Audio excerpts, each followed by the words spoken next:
هاي الوصفة أنا متأكد إنكم راح تشكروني عليها. وصفة شتوية بامتياز، يعني بالضبط هيك، يعني بتحسوها عن جد لفصل الشتا. كتير طيبة، كتير جميلة، كمية نكهات، وخاصة اللي بحبوا القرفة. فاليوم راح نعمل هاي الوصفة الخطيرة جدا.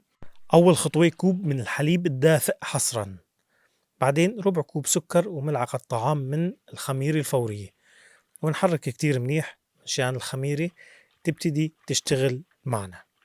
بعدين راح انزل بنصف كوب من الزبدة، زبدة حيوانية بتعطيها نكهة جميلة، وملعقة طعام من اللبن الزبادي. كمان راح حرك هاي كل المكونات السائلة مع بعض. وآخر شي راح أنزل باتنين كوب من الطحين ورشة من الملح، لكن أنا نسيت صور رشة الملح. رشة الملح كتير مهمة يا جماعة مشان صناعة الجلوتين داخل العجينة. هذا الأمر ينطبق على كل العجائن، وخاصة البيتزا والمعجنات والفطائر وإلى آخره.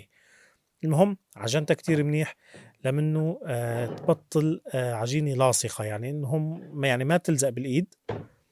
روح حطها على التخمير، غلفتها حوالي ساعة زمن. بعد ساعة شفته تخمرت كمان بزيادة ممتازة جدا.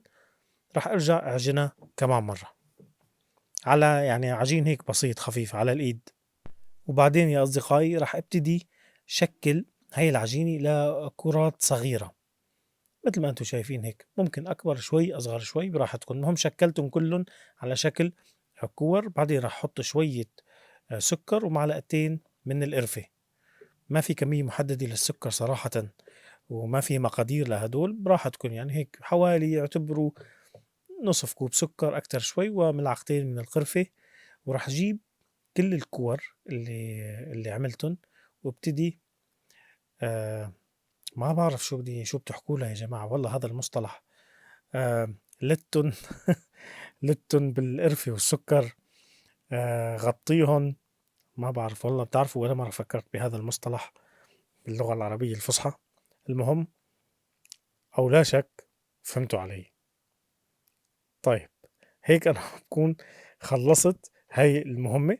مثل ما أنتم شايفين جنب بعض وحلوين وبجننوا، وعلى الفرن لمدة 25 دقيقة على حرارة 180. وبعد ما طلعوا وهن سخنين راح أنزل عليهم بالحليب المكثف المحلى.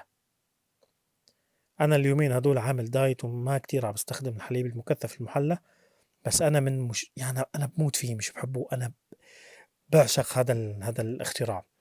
وعجبتني جدا هاي الأكلة. لا تنسوا تعملوا لي متابعة، تحفظوا الوصفة وتشاركوها. صحتين.